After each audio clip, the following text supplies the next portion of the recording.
Okay, it's a very important topic in current scenario as well. कि जैसा कि आपने आई थिंक सो कि माइक्रोबायोलॉजी मैंने भी एक साल पढ़ाई है, उसमें थोड़ा सा क्वालिटी कंट्रोल, इसको वैक्सीन्स को पढ़ते हैं, इसकी टाइप्स को पढ़ते हैं कि बायोलॉजिकल प्रिपरेशन है, और इसकी जो दो बड़ी टाइप्स हैं, एक्वायर्ड है और दूसरी जो है वो अटूनेटेड है, और अपना क्या नाम है, डेड है। ठीक है। सो एक इम्यून सिस्टम को रिकॉग्नाइज करता है, हमारा इम्यून सिस्टम एंटीजेंस को, उसके अगेंस्ट एंटीबॉडीज बनाते हैं। ठीक है। और हम उन्हीं एंटीबॉडीज को एज अ थेरेप्यूटिक गुड्स की फॉर्म में हम इंजेक्ट करते हैं। ठीक है। सो इन्फेक्शियस डिजीजेज के अगेंस्ट जो है अपने इम्यून सिस्टम को बूस्ट करने के लिए ये थेरेपी दी जाती है। ठीक है। और अगेंस्ट डिफरेंट पैथोजेंस हैं, इस सारे प्रोसेस को हम वैक्सीनेशन कहते हैं। ठीक है। और एक इस टाइम एक वर्ल्ड वाइड एक करंट एक प्रॉब्लम से हम सब गुजर रहे हैं, वो इसी ही वायरस के सिलसिले में है कि हम लोग अभी तक प्रॉपर उसकी वैक्सीनेशन नहीं बन पाई।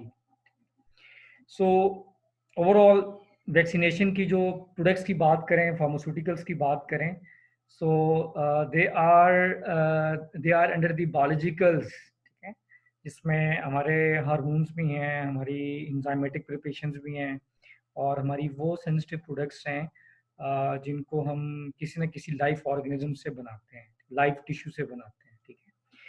सो they are basically heterogeneous composition है, लाइफ अटूनेटेड है, पॉलीसेक्राइड्स और मैनी अदर है। In most of the cases they are not well defined other biological such as hormones and therapeutic antibodies. They can be characterized by relatively straightforward methods to establish quality. So basically हमारा जो purpose है वो vaccines का जो aspect है quality control का, उसको assess करना है कि बीइंग अ फार्मासिस्ट या बीइंग अ बायोटेक्नोलॉजिस्ट, हम जब उसको मैन्युफैक्चरिंग करते हैं तो मैन्युफैक्चरिंग के बाद उसकी जो क्वालिटी है उसको हमने कैसे इंश्योर करना है। ठीक है। जस्ट वेट अ मिनट, मैं इसको कर गया स्पॉटलाइट। ठीक है जी।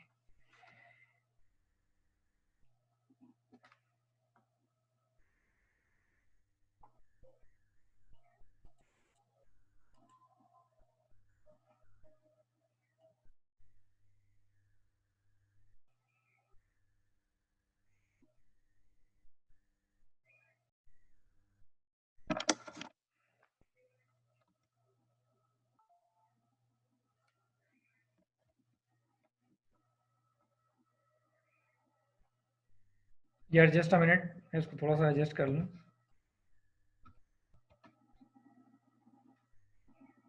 फुल स्क्रीन पे।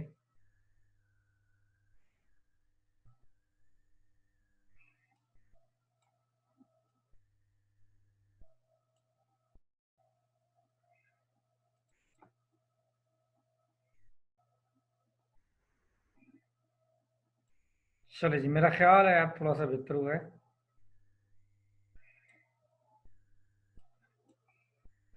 ओके जी। सो ऑब्वियसली वैक्सीन बनाने के बाद उसकी अप्रूवल लेनी होती है। प्रोसेस वही है जिस तरह हम अक्सर जिक्र करते हैं कि अगर इंटरनेशनली बात करें तो इंटरनेशनली जो बॉडीज़ हैं, एफडीए है, डब्ल्यूएचओ है, और उसके अलावा आईसीएच है या पिक्स के जो अथॉरिटीज़ हैं, वो जब आप वैक्सीन बनाते हैं तो वहाँ अपना पेटेंट जो है वो आप सबमिट करते हैं, और उस पेटेंट को वो अप्रूवल, उसके बाद वो अप्रूवल देते हैं आपको। ठीक है। और इसी तरह हर कंट्री का अपना क्राइटेरिया है, उसकी जो फेडरल बॉडीज हैं, जो उसका रजिस्ट्रेशन का बोर्ड है, जो उसका प्रोसेस है, उसके अकॉर्डिंगली उनका उसकी रजिस्ट्रेशन होती है। सो वैक्सीन के लिए भी ऐसे है कि फॉर एग्जांपल अगर पाकिस्तान की बात करें, यहाँ अगर कोई वैक्सीन बनाना चाह रहा है, सो उसको रजिस्ट्रेशन के लिए उसी तरह अपना डोजियर सबमिट करना पड़ेगा। पहले भी कई तरफ जिक्र किया है कि जो जीएमपी और जो सीजीएमपी में जो मेजर फ़र्क है वो डॉक्यूमेंटेशन का है। करंट जो सीजीएमपी में डॉक्यूमेंटेशन प्रोसेस चल रहा है उसको हम कॉमन टेक्निकल डोजियर कहते हैं। पहले 1 था, अब कॉमन टेक्निकल डोजियर 2 आ गया है। सो उसमें बहुत ज़्यादा डॉक्यूमेंटेशन को ऐड किया गया है। सो उसके अकॉर्डिंगली ही हमने डोजियर बना के रजिस्ट्रेशन के लिए हमने अप्लाई करना होता है। और सारी चीज़ें उसी तरह की हैं कि आप उस फॉर्म पे अपना जो प्रोडक्ट है, आप एक प्रोडक्ट नाम देंगे वैक्सीन को। उसके बाद उस प्रोडक्ट की जो क्वालिटी कंट्रोल पैरामीटर्स हैं, आपने ऑब्वियसली अपने प्लांट के अंदर उसको आपने बनाया है, आपकी R&D ने, आपकी QC ने, आपके QA ने कुछ पैरामीटर डिज़ाइन किए हैं। सो उन सारे पैरामीटर्स को आपने उस डोजियर में आपने ऐड करके सबमिट करना होता है। उसमें उसका बनाने का तरीका राइट फ्रॉम, उससे पहले हम सारा भी यहाँ पे आएगा कि जो ICH का Q7 है, Q8 है, Q9 है, ये 3 बड़े पैरामीटर्स हैं जो वैक्सीन को या जो बायोलॉजिकल प्रोडक्ट्स हैं उनको ये एड्रेस करते हैं, ठीक है। एक में बिल्डिंग डिज़ाइन की बात होगी, एक में सेफ्टी की बात है, एक में जो प्रोडक्ट के अपना जो प्रिपरेशंस के जो मराइल हैं, जिसको आप इन प्रोसेस कहते हैं, इन प्रोसेस क्वालिटी कंट्रोल को एड्रेस करता है। सो आप ट्रायल बैच लगा के इन सारी चीज़ों का डोजियर आप सबमिट करते हैं मिनिस्ट्री के अंदर, ठीक है। उसके बाद वो उसको रिव्यू करते हैं और फिर आपको प्रोडक्ट को रजिस्टर करते हैं और आपको रजिस्ट्रेशन नंबर मिल जाता है। और फिर आपको वो अलाउ करते हैं कि आप एक कमर्शियल लेवल, एक लार्ज स्केल लेवल के ऊपर आप उसकी मैन्युफैक्चरिंग स्टार्ट करें। युवास के हवाले से भी हम अक्सर जिक्र करते हैं कि युवास जो है वो पतोकी में एक प्लांट बनाया है उन्होंने वैक्सीनेशन का, लेकिन अनफॉर्चुनेटली अभी तक वो उस प्लांट के अप्रूवल के तक नहीं पहुंच सके। लेकिन इन्होंने यहीं पे जो WTO की फैसिलिटी है, यहाँ पे कोई ये जो मुंह खर की बीमारी है एनिमल्स में, तो एनिमल्स की वैक्सीनेशन जो है ये लाइफ स्टॉक के कहने के ऊपर इन्होंने 20 करोड़ की बना के सेल कर दी है, जो कि ड्रैप को इसके ऊपर बड़े सीरियस किस्म की रिजर्वेशंस हैं कि ये आप किस तरह कर सकते हैं। एक अप्रूव फैसिलिटी नहीं है, अप्रूव भी नहीं है और एक डेडिकेटेड फैसिलिटी भी नहीं हो सकती है।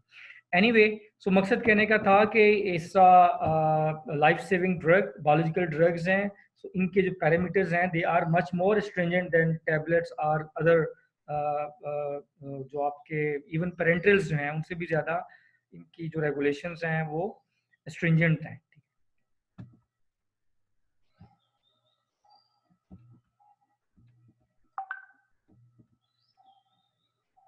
ओके जी, अब इसमें आ रहा है कि ICH की जो गाइडलाइंस हैं,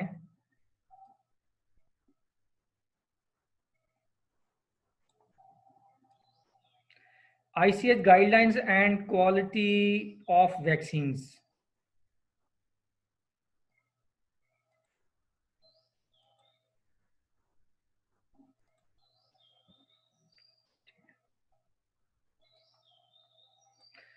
ओके जी, सो इसमें बेसिकली 3 ICH गाइडलाइंस हैं, Q7, Q8 और Q9, जो कि प्राइमरीली इसको इसकी जो गाइडलाइंस हैं वैक्सीनेशन की उनको एड्रेस करती हैं। तो जो ICH Q7 गाइडलाइंस हैं ये बताता है जी कि CGMP है, करंट गुड मैन्युफैक्चरिंग प्रैक्टिसेस, उसके जो क्रिटिकल क्राइटेरियाज हैं प्रोसेस के अंदर, ठीक है, उसको इंश्योर करता है। देखिए 3 चीज़ें हैं, एक आपकी बिल्डिंग है, जो आपका डिज़ाइन है, ठीक है, पहले तो वो अप्रोप्रिएट होना चाहिए, उसको ICH Q8 एड्रेस करता है। एक आपके जो क्रिटिकल पैरामीटर्स हैं उनकी मैन्युफैक्चरिंग में, उसको ICH Q7 एड्रेस करता है। और वो ऑब्वियसली जब आप डोजियर सबमिट करते हैं तो उसके अंदर आपके वो सारे पैरामीटर्स, एक पूरी चेकलिस्ट होती है, गाइडलाइंस हैं, उसके अकॉर्डिंगली आप अपनी फैसिलिटी को बनाते हैं, फिर आप सबमिट करते हैं गवर्नमेंट के पास ड्राफ्ट में, और फिर आपको रजिस्ट्रेशन मिलती है वैक्सीनेशन की, ठीक है। सो ये क्यों कर रहे हैं जी, क्रिटिकल पैरामीटर्स को इंश्योर करना है, क्योंकि आप सेफ्टी को इंश्योर करना है और इफेक्टिव प्रोडक्टिव इन ह्यूमंस, कि ये जो प्रोडक्ट है ये इसके कुछ ये बैकफायर ना कर जाए, और जिस पर्पस के लिए इंटेंडेड यूज के लिए बनाई है उस पर्पस के लिए ही इसको इस्तेमाल किया जाए, और इसके पॉजिटिव आउट, क्योंकि देखें इसमें डेड माइक्रो ऑर्गेनिज्म भी यूज हो रहे हैं और लाइफ अट्यूनेटेड ट्रीटेड जो माइक्रो ऑर्गेनिजम्स हैं वो भी हम यूज कर रहे हैं। सो सेकंड है जी ICH Q8, ये जो गाइडलाइंस हैं ये फार्मास्यूटिकल डेवलपमेंट की बात करती है, और उसमें डिजाइन स्पेस की बात करती है, बिल्डिंग या लेआउट फैसिलिटी की बात करते हैं। सो लेआउट फैसिलिटी में हम पहले भी लास्ट टाइम भी जो सेमेस्टर में डिटेल में पढ़ा था कि देखें, एक आपकी एंट्री है, एक आपकी एग्जिट है। ये बहुत इंपॉर्टेंट चीज़ें हैं फैक्ट्री के अंदर, ठीक है। उसमें आपकी एंट्री है, एंट्री में आप एंटर होते हैं, आपके चेंज एरियाज बहुत इंपॉर्टेंट हैं, मेल एरियाज हैं, फीमेल एरियाज हैं, आपके वॉशरूम्स आ जाते हैं, फिर आपके बफर एरियाज आ जाता है, आपकी रेड लाइन आ जाती है जहाँ आप क्रिटिकल एरिया में एंटर होते हैं, वहाँ आप शावर्स एरिया आप चेंज करते हैं, फिर शावर लेते हैं। फिर अंदर जाके दो चीज़ें और आगे सेग्रीगेट हो जाती हैं, एक आपका मटेरियल कॉरिडोर आ जाता है और एक पर्सनल मूवमेंट कॉरिडोर आ जाता है, कि एक में सिर्फ जो है वो जो पर्सनल्स हैं वो मूव करेंगे और एक में आपका मटेरियल मूव करेगा थ्रू हैचेस, ठीक है, एक डिपार्टमेंट से दूसरे डिपार्टमेंट, वेयर हाउस से प्रोडक्शन में, प्रोडक्शन से फिलिंग है, कंपाउंडिंग है, और इस तरह आप जो फिनिश गुड तक जाते हैं थ्रू हैचेस, ठीक है। ताकि मिनिमम लोग इन्वॉल्व हों, आपकी जो पर्सनल मूवमेंट है वो उसको मिनिमाइज किया जाता है। फिर जो डोर्स के ऊपर डिजिटल क्या नाम है डिवाइसेस लगाई जाती हैं कि हर एक एंटर ना हो सके, ठीक है। सो जो ICH गाइडलाइन Q8 है, ये किसका बताता है जी? आपको डिज़ाइन स्पेस की बात करता है फॉर प्रोडक्शन प्रोसेसेस, और उसको in terms of in order to enhance maintain the quality of product है। सो ICH Q9 जो है ये बताता है जी रिस्क मैनेजमेंट को। ये भी मैं कई दफ़ा बता चुका हूँ कि जब आप काम कर रहे होते हैं और मशीनरी के साथ काम करते हैं, तो सबसे इम्पोर्टेंट चीज़ होती है कि जो पर्सोनल्स हैं उनकी जो सेफ्टी है उसको हर सूरत में इंश्योर किया जाए। आपका मटेरियल है, आपकी प्रोडक्ट है, आपकी मशीनरी है, आपका लेआउट है, ये सारी चीज़ें बाद में हैं।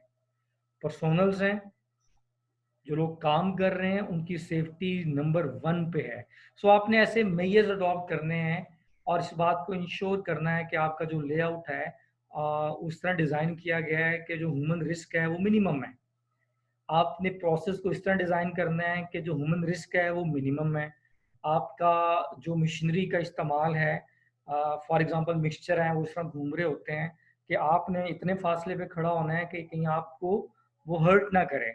इसी तरह फॉर एग्ज़ाम्पल टैबलेट की बात करते हैं, रोटरी है उसमें समटाइम्स खुदा न खास्ता कहीं हाथ चला जाता है, तो ब्लेंडर्स हैं या वहाँ पे आपके क्या नाम है ड्रायर्स हैं, बहुत एक समझी जाती है हैज़ार्डस चीज़ समझी जाती है, हैज़ार्डस मटेरियल्स हैं आपके, फॉर एग्जांपल आप उनके साथ डील करते हैं तो आप ऐसे SOPs बनाते हैं, आप ऐसे प्रोटोकॉल्स डिज़ाइन करते हैं कि जिसको इंश्योर करके उस पे अमल करके उसको इम्प्लीमेंट करके आप ह्यूमन सेफ्टी को इंश्योर करते हैं। और इस पे एक ISO भी है, आप ISO भी लेते हैं जिसको पहले भी कई दफ़ा बताया है कि जो एनवायरनमेंट का ISO है, ISO 14001, वो एड्रेस करता है किस चीज़ को? आपकी सेफ्टी को, ठीक है। फॉर एग्जांपल खुदा न खास्ता कहीं कोई प्रॉब्लम हो जाता है, प्रॉब्लम ना भी हो तो वो ISO कहता है कि आपने रूटीन में आपने कम से कम मंथली या क्वार्टरली एक मोप एक्सरसाइज ऐसी करनी है कि जिसमें आप इसको इंश्योर करें कि आपने जो पैरामीटर्स लिए हैं वो ठीक लिए हैं। फॉर एग्जांपल काम करते हुए फ़ौरन जो है वो जो एडमिनिस्ट्रेशन टीम्स होती हैं वो अपना काम करती हैं, आप रूटीन में काम कर रहे होते हैं, वो कोई बजर बजा देगा, कोई अलार्म बजा देगा और आपने सारे काम छोड़ के उस बिल्डिंग को इवैक्यूएट करना होता है। और फिर आपको पता होता है कि आपने किस गेट से एग्जिट करना है, आपका इवैक्यूएटिंग पॉइंट कौन-सा है, आपका असेंबली पॉइंट कौन-सा है।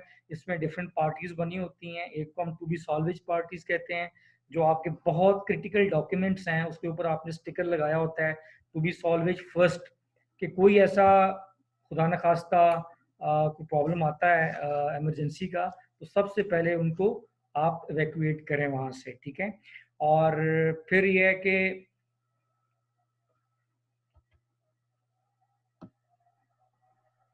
मेरा ख्याल है टाइम भी होने वाला है, मैंने इसके ना आधे घंटे पे लगाया हुआ है इसको।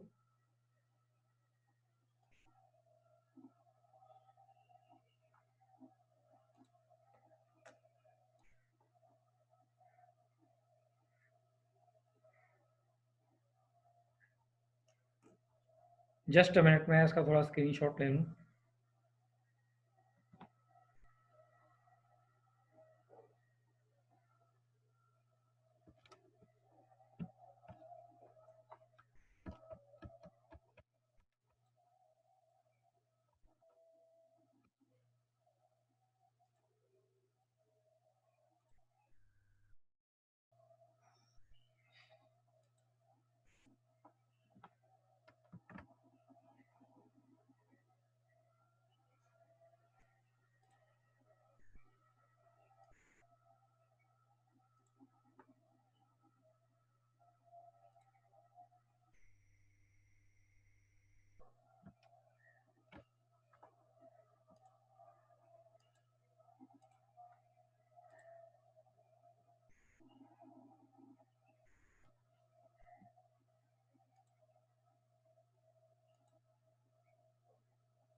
अच्छा जी,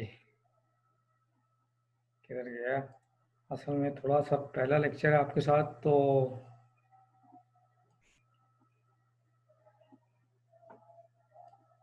आसपास के बाद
ओके जी,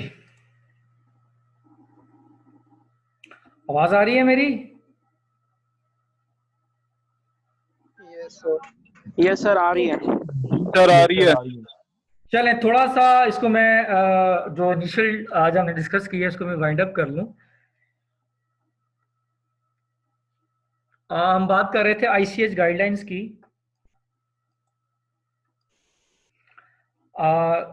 जो रिस्क, ये समझ आ गया जी रिस्क मैनेजमेंट क्या है, ठीक है। इसमें कॉस्ट की, तो आप सर्च करें कॉस्ट ट्रेनिंग्स क्या होती हैं, ठीक है। और मेन मकसद इसका ये है कि जो काम करने वाला इंसान है उसको, उसकी सेफ्टी को हमने इंश्योर करना है। बाकी चीज़ों को भी देखना है, लेकिन उसकी जो सेफ्टी है वो सबसे पहले है, ठीक है। सो इसमें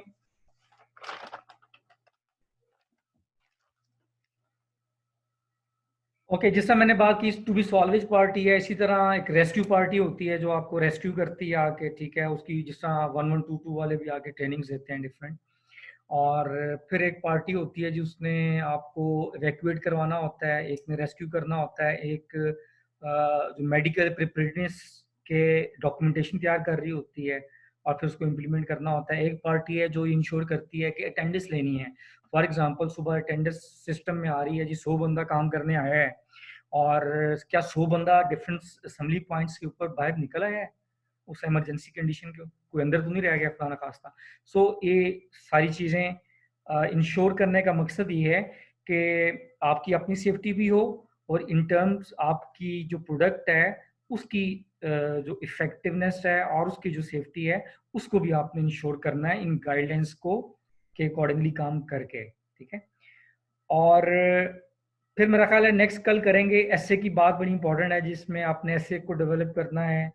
और इसमें आपकी जो R&D है, ठीक है, यहाँ पे आ रहा है जी R&D, QC, quality control, production, regulatory affairs, marketing, sales, ये सारे जो डिपार्टमेंट्स हैं ये मिल के आपको एक जो कॉम्प्लेक्स चैलेंज है एक न्यू वैक्सीन्स के बनाने में, ये सब डिपार्टमेंट्स का उनमें एक कलेक्टिव और एक कोलैबोरेटिव काम है, ठीक है। सो इंशाल्लाह इसको हम नेक्स्ट यहीं से कंटिन्यू करेंगे। कोई प्रॉब्लम है तो पूछ लें जी। अभी ये मैंने आपके साथ ऑलरेडी शेयर की हुई हैं। मुझे ये बिल्कुल उम्मीद नहीं है कि आपने को भी देखा होगा इसको, ठीक है। सो मुझे नहीं सर पता, देखा था लेकिन समझ नहीं आया था। समझ नहीं आया था। चलें, इसको थोड़ा सा मैं ना असल में ये बड़ी कम्प्लेक्स चीज़ है, ये पूरी बायोटेक्नोलॉजी है। वैक्सीन, बायोटेक्नोलॉजी खड़ी वैक्सीन के ऊपर है। मेरे पास 4-5 बुक्स अभी भी पढ़ी हुई हैं, लेकिन हमारा पर्पस नहीं है। हमारा पर्पस सिर्फ ये देखना है कि उसकी जो क्वालिटी को हम क्या मेजर ले सकते हैं। एक अपना फार्मास्यूटिकल इंडस्ट्री के अंदर अगर कोई बन रहा है बायोलॉजिकल्स, तो उसके जो क्वालिटेटिव या क्वांटिटेटिव उसका जो पार्ट है, हमने उसको टच करना है, ठीक है। हमने उसकी आगे, इसकी टाइप्स भी हैं बेशुमार किस्म की, कोई कंजुगेटेड है, कोई टूनेटेड है, कोई मिक्स्ड वैक्सीन हैं, कुछ से आप सिंगल दे रहे हैं, कोई आप एक ही वैक्सीन हैं वो डिफरेंट पैथोजेंस के अगेंस्ट। सो हमने उस डिटेल में ऐसे नहीं जाना, ठीक है, ना ही कोई आगे इम्यून सिस्टम कैसे काम करता है, कोई टी ये वो टी सेल्स वगैरह। हमने सिर्फ इस बात पे फोकस करना है कि इसके जो क्वालिटेटिव एनालिसिस हैं उसको कैसे। अच्छा, दूसरी बात है जी, चलें ये तो होगी आपके थ्योरेटिकल पोर्शन।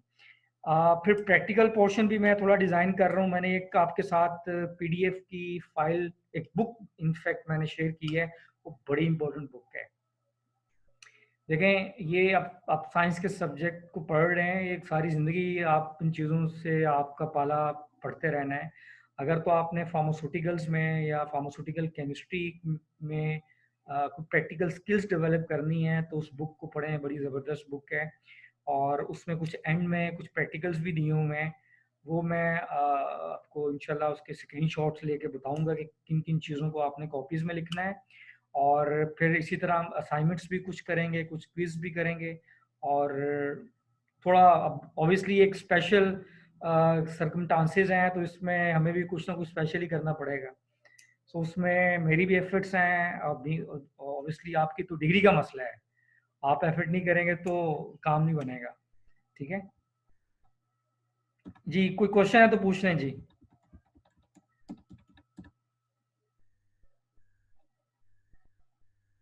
अपने माइक ऑन कर सकते हैं अभी आप।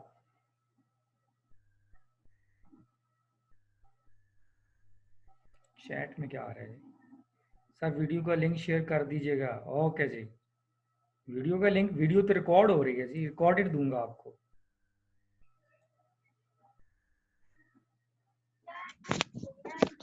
जी बेटा, अपना माइक ऑन कर सकते हैं अगर आपने किसी को कोई, if anybody has any query, so वो माइक ऑन कर सकता है जी।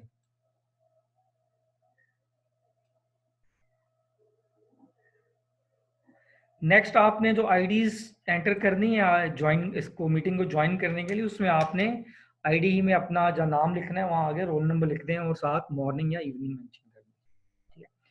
सो ओके जी, मेरा ख्याल इसको वाइंड अप करते हैं। Thank you very much for your time.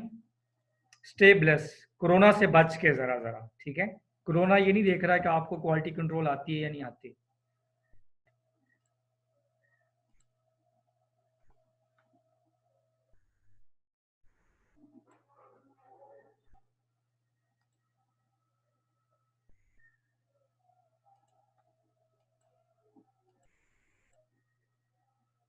Okay ji, bye bye, हाफिज। मैं एंड कर रहा हूँ यहाँ पे, एंड मीटिंग।